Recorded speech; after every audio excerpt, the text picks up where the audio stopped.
Good morning, everybody. This is Jim from MarKiting Grain. Today's April 22nd. We are starting a new video series called Grain Marketing, MarKiting. That's clever, huh? We wanted to be able to share with you a little more of what we see. A lot of times we do phone calls, and it's hard for you guys to see what we're looking at. So using this video series, we can share with you the charts that we see, some of the data we look at, and you can visualize a little better on what we're seeing. So today I'm going to walk through a little bit about wheat, corn, and beans. Talk a little bit about supply and demand. Go over the charts, technicals on futures, and you guys can take the video and look at it at on your own pace. Rewind, look at a chart again, and this is just our opinion. Obviously, there's no way for us to know what is going to be happening. There's a lot of crazy things happening in this market, so we're just giving our opinion. And so I'm going to start with crude oil. Crude oil's seen literally the craziest 3 days of trading in the history of the contract. We saw the crude oil contract trade to a negative $40. Most people didn't even know that this contract could go negative. But what happened is this contract expired yesterday, and on these futures contracts, this was the last day of trading. Well, when the whole pipeline is full of crude oil, there's nowhere to go with it. There's nowhere to store it, and there's oil being produced. You can't just dump oil in the ground. If you were producing milk, it would not go below zero because you're just going to dump milk on the ground. Crude oil you cannot dump on the ground. So it literally had to go to a negative 40 to find people to take all of this crude oil, physical crude oil. So that was the reason for the harsh reaction in crude oil. There's a lot more to it than that, but most people are wondering, how does it go negative? And that's why. It's because you can't just dump crude oil on the ground. It has to be used or disposed of properly. So that is weighing in the market. Corn especially, that really weighs in the ethanol demand. Corn is going to have a tough time dealing with this. If you look at this is the daily chart on crude oil. Here's the weekly. Even this is excuse me, let me find the July contract. The July contract, or excuse me, the June contract is down to about $11. So even for a month out, crude oil is extremely cheap. We are well below the cost of production. So we will start seeing some wells shut down. However, to get through this, it's going to be quite a while, and it's going to really drag on the corn market. You can see corn right now is, pull that chart up. Corn right now has been in a downtrend here for quite some time. We broke through support back in March, and if you look at the monthly chart, we're at support levels that have held support really for the last 12 years. So I'm anticipating that we can hold these levels, but it does not look the future does not look bright for ethanol, which is going to be a problem. And maybe I'll show you supply and demand on corn here, just to give you an idea of what this looks like. 2019, 2020 ending stocks are forecast to be at about a little below 2.1 billion bushels. That's a 15.1% stocks usage ratio. The 10-year average is 11.9% stock usage and a 1.639 billion bushel carryout. We are forecasted for 2021 to have ending stocks at 3.137 billion bushels. That's a 97 million acre crop with 178 bushel yield. That's going to push ending stocks to a level that are just pretty unmanageable, which is why you're seeing corn futures as low as they are. When you get a record high on ending stocks, we're going to have a record low on price. So we need a production problem. What we need to have happen is here's some scenarios. We've got 5 different scenarios here on corn. High acreage, which is 97 million acres. There's no way we're going to get above 97 million acres. Mid acres and a low yield, and a low acre with low yield. So this is some scenarios that could possibly play out. We don't really know. Just absolutely guessing. What if we drop down to 93 million acres, okay, and we get 165 bushel yield? That still leaves ending stocks at 1.4 billion bushels, which is tighter than the 10-year average, and it would push prices up pretty drastically. What's likely to happen though is maybe we get into the 95 million acre area, and we get a, somewhere in the, trendline yield is a 178.5. If we get 180 bushel yield and a 95 million acre crop, we're still going to be almost 3 billion bushels. So, we could have a range of anywhere from 3.3 billion bushels ending stocks to, 1.5. What's likely going to happen here with some hopefully increased demand from places like China, which could be offset by more loss in ethanol plants. We're using 5 billion bushels of corn for ethanol in the forecast. That's going to be tough to get to. There's talk of up to half of ethanol plants shutting down, at least temporarily. So, bottom line, corn is pretty bearish. Does that mean it's bearish enough to push prices lower than where they're at? Not necessarily. I don't know the answer to that question. We're at levels that we haven't broken down below for 12 years. So, hopefully corn can hold support here, and we can find some usage for corn that we haven't seen for a while, whether that's exporting to countries we haven't exported to in a while, or some additional feed demand coming up, which might be in the second half of this marketing year. We'll have to see. Bottom line is corn's going to be dragging every other commodity down with it. Let's look at wheat. So many of you have wheat on the farm. When you look at wheat, I would say this is actually not that bearish. Look at the chart. We've been a confirmed downtrend since September of 2017. But starting within that downtrend, trying to make a bottom here. You can see in September of 2019, we started this new uptrend here. On Monday, we were up 12 cents at one point, and the market looked like it was going to bounce off of the support level. It's actually holding pretty well in the midst of crude oil going to negative $40 and corn at $3.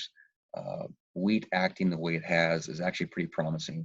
What I'm hoping is that this support level does hold, and we move back up to the higher end of this wedge shape here, which is in the 540 to 550 area in July. And the reason I say that is when you look at wheat, the supply and demand,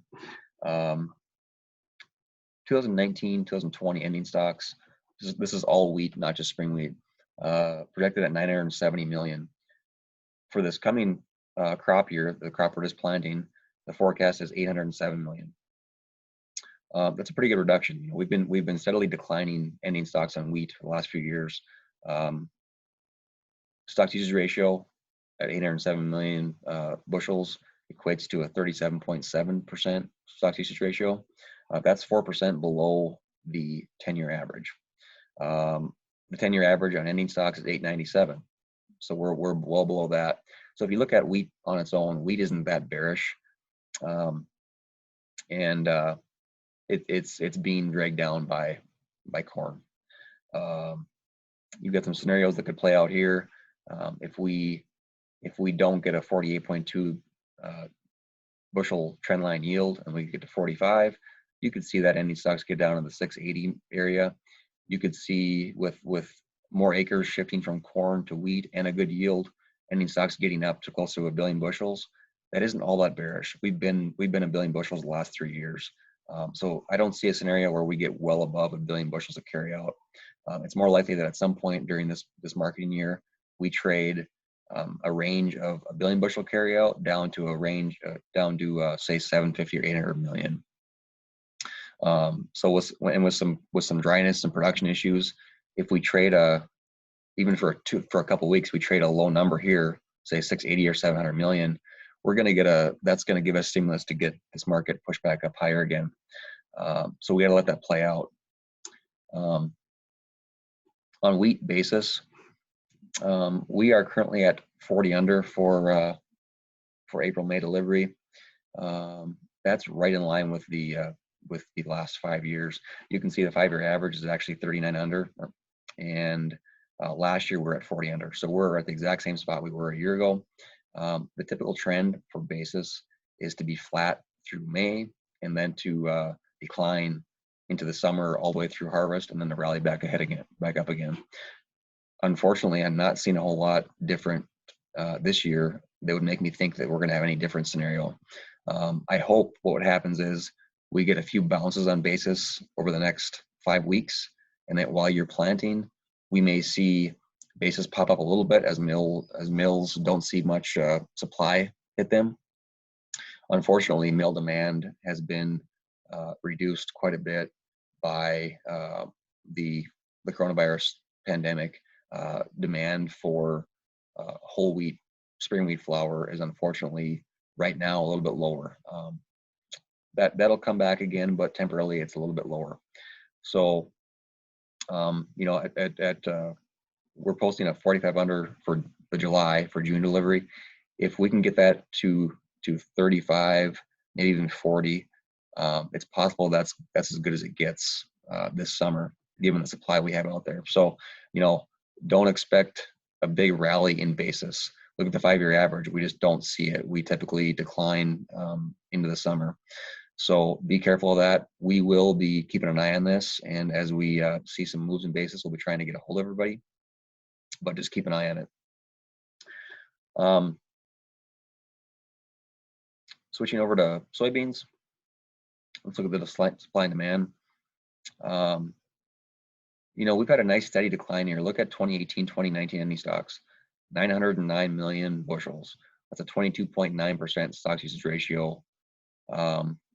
Then last year, declined from 909 to 480, 12% stocks usage ratio. Forecasting 2021 at 376 million bushels. That's an 8.7% stocks usage ratio.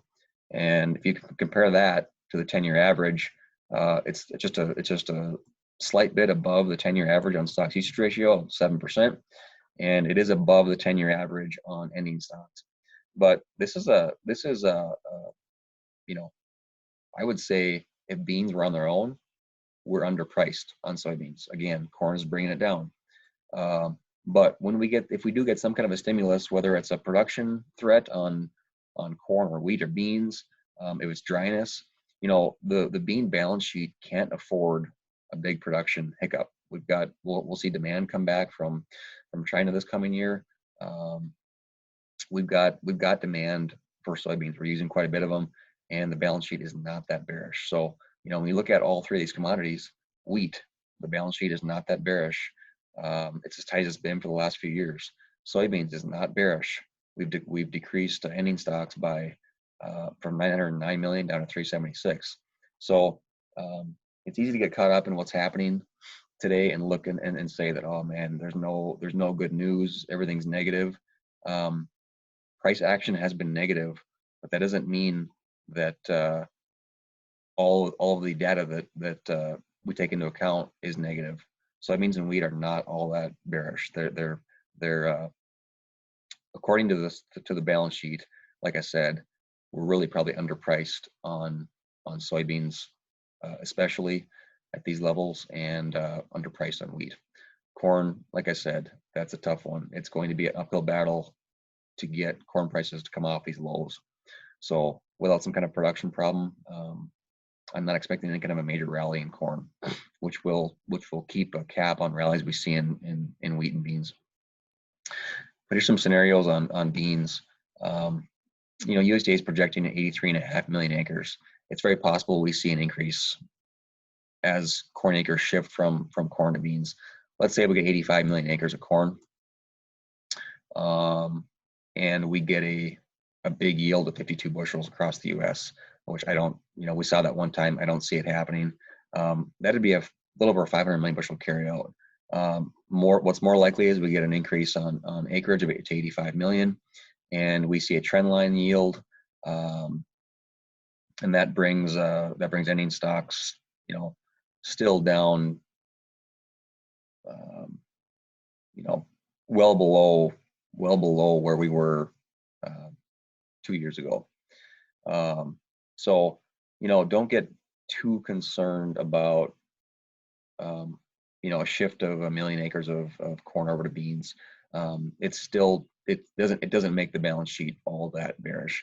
There's some scenarios here that, you know, I don't want to get anybody real bulled up on soybeans, but if we drop a few million acres for whatever reason, preventive plant, or we reduce the yield, you know, you can see some scenarios where bean ending stocks get lower than where we're even forecasting. So the likely scenario that's going to play out, though, is that we get an increase in bean acres from where the USDA projected this last round at, and you know, I don't know what that'll be, whether it's 85 or 85.5 million acres, whatever it is. You know, it's going to be tough for some of these farmers that were marginal on corn to go and plant corn. So I could see a shift to beans from some of those corn acres. Like I said, USDA is predicting a 97 million acres of corn, which is by far a record high year. I don't see that happening. Not with what happened in the last couple weeks, or 3 or 4 weeks on corn price. We're going to get a shift out of corn into some into soybeans, probably some into wheat in some areas. So do keep an eye on that, because the shift in corn will be a negative impact for beans and wheat. You know, with all that being said, I'm going to go back and I'll look. I'm going to show you a couple things here on seasonal charts. Let's look at wheat. 15-year seasonal on wheat. The seasonal tendency for wheat futures is to rally from that March-April timeframe into late May, and then 4th of July. I mean, if you look at the last few years, everybody wishes they would have sold pretty much their whole crop on the 4th of July. It looks like to me like that scenario might play out again. When you look at the chart, look at this. I mean, we are rallying here. We found some support, so we're kind of within a channel here. But I think what's going to happen is you'll get a chance again. It might not be $6, but hopefully we can get back to the high side of this range. When we look at these seasonal charts, this happens many years, where we rally during planting, we rally into the 4th of July. Everybody gets concerned about production, and then what happens is the production is not as bad as everyone thinks. You know, we always hear, oh, we're going to $8, we're going to $10 on wheat. Be very careful with that. You know, 9 times out of 10, we get a rally to July, and look what happens. We see a drastic decline down into September and October. So when we do get some rallies, a rally this spring and summer, really take that opportunity to price some wheat this year. If you have old crop wheat in the bins, if you have basis contracts, you keep rolling. You know, really work on getting some orders in on those. Like I said, I think we can hopefully get wheat up. This might be optimistic, but if we can get wheat up into the 545, 550 area in July, that's an area where we really got to be pricing old crop basis contracts and old crop wheat. Seasonal corn. You can see here, March and April, we rally into mid-June. So same principle. Soybeans, you know, usually make a spring or a winter low here in February, but kind of another low here in March and April, and then we rally June and July. Look at this window here. I mean, every year we should be looking at selling a big portion of our crops when the market has a production rally into this June-July window.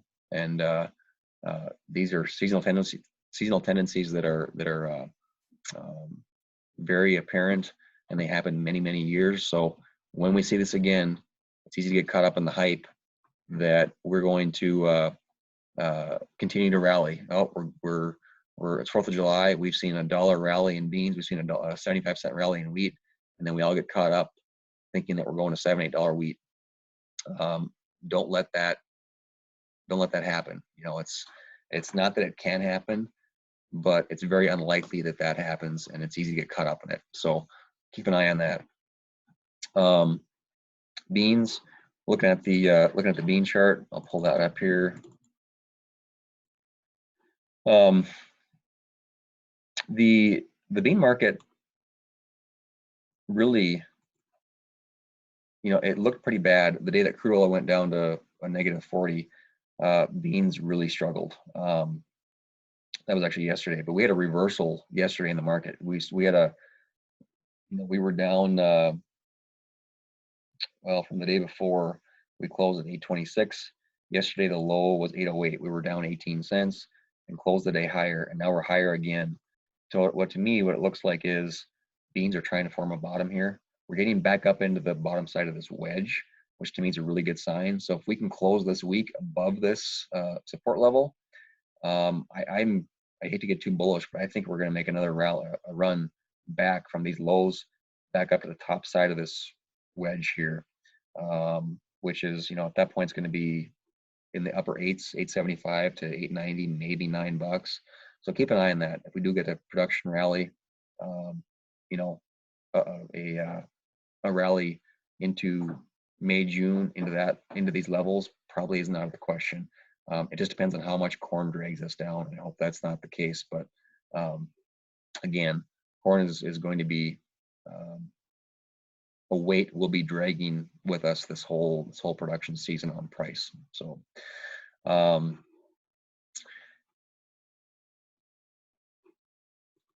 show you a monthly chart here to show you where we're at on beans. You look back, all three commodities, beans, wheat, and corn, we're nearing support levels that have kept us at these levels or higher for the last 11 or 12 years. Look at here. I mean, we were at $8 back in 2008. We got there again in May of 2019, and we were nearing these levels here a couple days ago. So I hope that these levels do hold. They're pretty long-term support levels. So just keep an eye on that. But again, you know, we're not in a time frame where there's any reason for these commodities to have a major rally. But that doesn't mean that we can't get a rally to the top side of these trend lines here and this wedge pattern, and get an opportunity to price some grain at profitable levels here. So again, it's not all bearish news. Corn is pretty bearish. Ethanol demand is going to be hit pretty hard here with these low crude prices. You know what that does for all three commodities here, it's hard to say. We're at very cheap levels. Can we go cheaper on corn? I hope not, but there's no guarantee that we've hit a low on corn prices. It really depends on what ethanol plants do coming up here. But again, it's not all bearish news. Corn is bearish. Beans and wheat on their own aren't bearish. I would say we're underpriced on beans and wheat if they're on their own. So keep an eye on the charts. Keep an eye on this while you're planting. I know planting is going to get going here in the next week, and it's kind of hard to watch. Hard to watch markets and keep track of things. So we'll do our best to stay in front of you and let you know of any rallies coming up here. But there's still some grain to move this summer, so keep an eye on it. And when we do see basis on wheat firm up a little bit, we'll try to get a hold of you, you know, for June, July delivery. And there'll be some opportunities. So it seems pretty bleak today, but it's not all bad news. We got to grind through these lows and start making start rounding out some bottoms here. So, you know, to wrap up, this is our first video. I don't have a professional studio to do this in, but we'll hopefully work on our presentation as we do this. We'll try to do these videos often enough. It's not going to be every day. At most, it might be once a month. But as we see things in the market, we want to make sure we're sharing with everybody.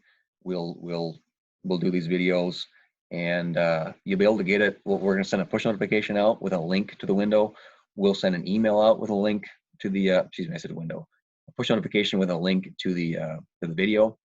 We'll send an email out with a link to the video.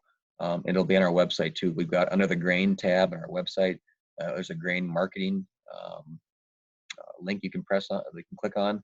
That'll take you to this video. We'll post it today. Again, our first video was sharing content. Probably isn't perfect. We'll work on improving this as we go along here. Hopefully the content helped. We want to be able to show you guys these charts that we're looking at, so you can watch the video. You can go back and look at what we're looking at. If you have questions, go ahead and call any of us in the merchandising group at or Alvarado. We'll try to get you answers. Again, these are just opinions. We don't know for sure what's going to be happening, but we'll do our best to give you the information that we have. Again, if you go to the website, we'll be, anytime we make a new video, we will post it on the website. We'll also send a push notification out and an email. And that's all I have for today. Good luck planting. We'll keep an eye on these markets for you, but try to keep an eye on yourself. We're in the tractor. Keep an eye on it. If we get a rally, we get basis to firm up. Keep an eye on it, and don't, you get in the middle of May, it's easy to kind of forget about the markets, but try to keep an eye on them, because we do need to keep an eye on all these markets. One more thing to add: we do have free delayed pricing on wheat and soybeans right now. If you deliver in April, probably in early May too, we won't make you a price or set basis until July 31st. And we do have plenty of room for that. So if you want to get some grain moved, go ahead and haul wheat or soybeans in. We will advance you 50% of the contract, or excuse me, 50% of the value of the grain, even if it's not basis priced or cash priced. So if you want to free up a little cash, get some grain moving before it's too busy this summer, go ahead and haul. Give us a call if you want to do that. Also, one final note: if you have basis contracts off the May, today's the 22nd, it's Wednesday. We'll be rolling out of those contracts. We have to be out of those tomorrow. So if we've been trying to get a hold of everybody. We've called everybody, left messages. If we haven't gotten a hold of you, and we can't get a hold of you, we will roll your basis contract of July at noon tomorrow. We don't price grain without talking to anybody, but we will roll basis contracts, so we have to get out of these futures contracts. So please give us a call if you have basis contracts and you got to do something with them. Please give us a call so we can talk about it. Futures spreads right now aren't real great, but I think at these hopefully the lows of the market, you're probably best off to roll these contracts to July, but really keep an eye on those after you roll them. We got to get orders in, so when we hit the top side of these ranges, we get your contracts priced and you get to a level that's profitable. So again, thank you. If you have any questions, give us a call to the location, and we'll try to help you out as much as possible. And good luck with planting. Thank you.